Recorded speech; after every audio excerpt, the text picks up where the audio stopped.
Welcome to TNT Trends at Tour Channel. Ayon sa Pep News ngayon, 9love na ba si Bel Mariano kay Donnie Pangilinan? Hindi ikinailan ng kapamilya actress na si Bel Mariano na nadadala siya ng emosyon tuwing nakaka-eksena ang ka-love team na si Donnie Pangilinan. Pag-amin ni Bel, hindi na niya kailangang umarte sa tuwing nagbabatuhan sila ng linya ni Donnie dahil kusa raw lumalabas sa kanya ang kilig na kadalasang kinakailangan sa kanilang mga eksena. Read, Bel Mariano reveals what she feels about Donnie Pangilinan sa halos 5 taon nilang magka-love team. Kabisado na rin daw niya kung paano magtrabaho si Donnie kaya hindi na siya nahihirapan sa pagpapalabas ng emosyon.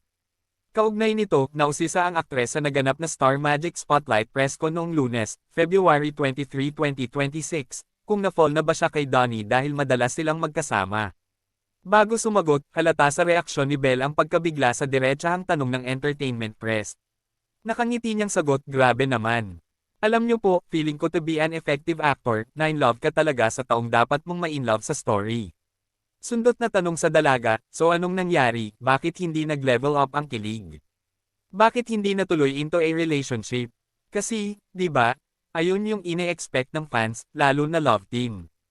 Habang bumida naman si Donnie sa kapamilya primetime series na Roja, kasama sina Kyle Echari at Maymay Entrata.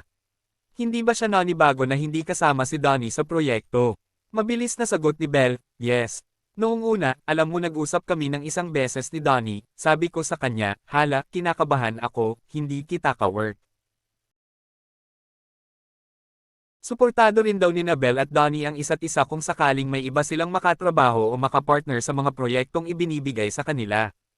Please don't forget to subscribe TNT Trends and Tour channel. Click the notification bell to notify you in our next video. Please like and share at comment down below. Thank you for watching.